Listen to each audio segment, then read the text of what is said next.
rong rubar lo kaching thurang thek donang ji pulote kedam ke bang atovar pen chenglok ki jonalang meri hing lapen loki charle adim hei hui mesen avar sai ke dokinang so jongsi rong arta ningkan pharo ningkan suri le pleng det sitami kacheleng atovar mesen avi pulote papidun hubarong si chemande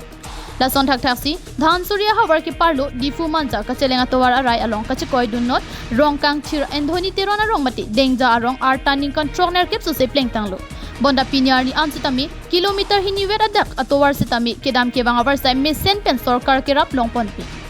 labang so alama pathak pherangki karjupon apora hut Rongkangthir dengja arong asar Anthony Teron lapen alang limi karatum pen ke pachini pona tenke nili tomarong arta lilang dam puluti ningkan pharuta ke li jidok dok andom bonta pinyar ni anta sarkar hin pen mesen kacheleng atovar nang pipon pilang pusi ningchipon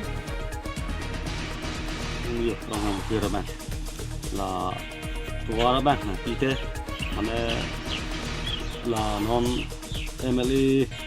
tôi xin linh đúng tầm mình là tí tê nên cũng bằng cái rong phục là rong lô bang atau tan plung bằng nụ tua đó bạn tí tê mình xem đi là tụi tôi mà snu ra mình chỉ chắc này chỉ chắc ta vàng cho to là nó nít lên po po người nó thì đang lấy cái này bản bộ thì ăn dốc ra mấy năng chắc tăng hả bắt chun tí tê ning san jin tu ya là mình mà tôi rồi bắt rồi mà chơi bom cái này con xíu long lừa ra một sợi thì mấy năng lang bom tê thì sen đi ya là rồi rong cái đó tôi vào bang mình sen đi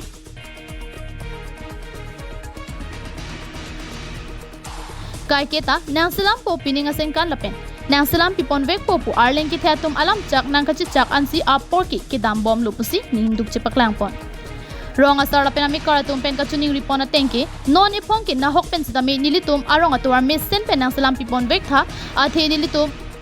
arong atwar ka henu daga jok penang an kisung chichak nang lo towar arlong ki bok roya jok loki charli also mar pen chenglok kisu kiun e kachipon anta akisung thek tiklu pusi pwd department lapen KACCM tuliram rong hang lapen an parta dhansuri MAC tilutoma hasnu aphan chuning ripon non la nilitum Rongkangthir war henu ke heri kan koi la sondak duku kan koi ba koi rapoตั้งแต่กระดับตั้งปอร์ฮูดแกกิเทกดิ่งตุ้มเราสนังสลามนี่พันเราสนังจักปีนี้ดูลมโอ้สมันตุ้งรังว่าเลี้ยงเทตุ้มใครมีสนรังว่าแต่ละก็จักเป็นจักกังก็ละปีเคลมอีกเคลมปีตั้งแต่ละบางโซตัวก็ให้นูบันยังตุ้ม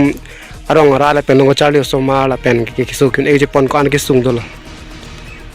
สุงเนาะละนี่กันนี่คอยบ้านนี่กันkoi rapol an besol mati ya so tuar pisung dulu dari motor le du buita tuturo dulu solo